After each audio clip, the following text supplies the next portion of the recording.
नहीं, सवाल इस बात का है कि निश्चित रूप से ये देखना बहुत ज़रूरी है कि जो महाकुंभ है ये विश्व का एक सबसे बड़ा एक जमघट होता है, जहाँ पे सभी लोग जो सनातन धर्म के आस्थावान है वो जाते हैं, स्वर्ग और मोक्ष की कामना से जाते हैं।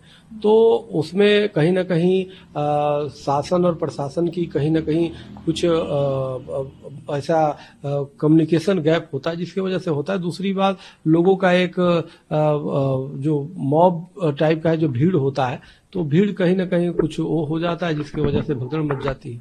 तो उसमें मेरा मानना है कि हमें सबको जुड़ के चलना पड़ेगा, जनता को भी अपनी धैर्य और आस्था को एक सेवा को समझ करके कि दूसरे को कष्ट न हो, और सरकार और शासन प्रशासन को भी अपनी उससे चलना पड़ेगा।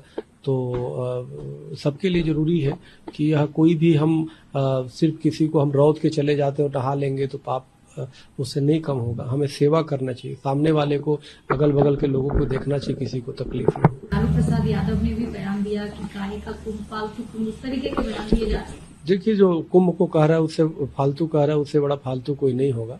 ये लोग कलंक है इंसान के नाम पे, हिंदू के नाम पे, मनुष्य के नाम पे, क्योंकि सनातन धर्म सबको लेकर चलने वाला नाम है और सबको लेकर चलता है सनातन धर्म, और उसको कोई इस तरह की टिप्पणी करे, इससे बड़ा निंदनीय कुछ नहीं हो सकता। सनातन धर्म तो शुरू से ही बड़ी है, और सनातन तो शंकराचार्य परंपरा से पहले भी था। सनातन में तो भगवान राम कृष्ण आए, उन्होंने सनातन की गौरव गरिमा को बढ़ाया। आज जो गुरु शंकराचार्य है, उन्होंने सनातन की गौरव गरिमा को बढ़ाया।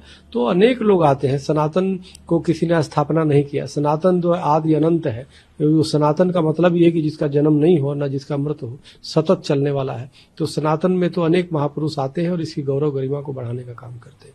तो और सनातन जो पूरे विश्व की कल्याण की कामना करती है। तो जो जाता है कुंभ में तो सोचता है कि मैं परम पवित्र कुंभ में स्नान किया तो इसके साथ भगवान राम के भव्य मंदिर बना है, तो वहां भी राम जी का दर्शन करूं।